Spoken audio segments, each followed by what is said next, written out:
Gusto ko lang sanang ibahagi ang karanasan ko. Nung minsan akong nagbakasyon sa probinsya ng aking ina. Mga 10 taon pa lang ako. Nung una kong maranasan ang kakilakilabot na pangyayari sa aking buhay.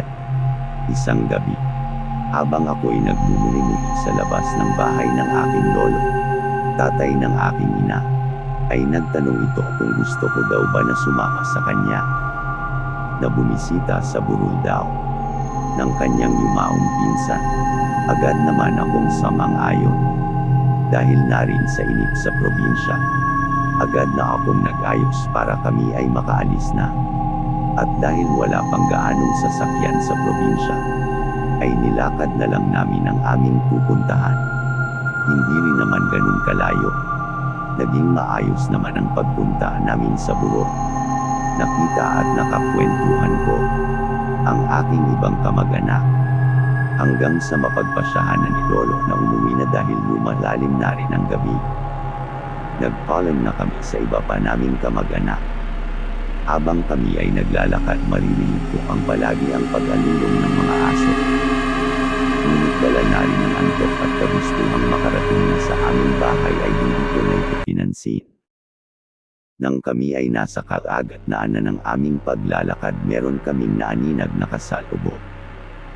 Isang lalaki. Sobrang puti niya, hindi yung maputi ang balat, kundi siya mismo. Mula ulo hanggang paa at ang pagkakaputi niya ay para siyang nakakasilaw. Napahinto kami ni Lolo. Nung oras na yun, kinilabutan kami habang papalapit ang lalaki. Dahil biglang lumamig ang paligid, pero ipinagsawalang bahala ko pa rin yun. At nang nasa harap na namin ang lalaki, nagsalita ito. Bigla akong natakot dahil sa kakaibang boses niya.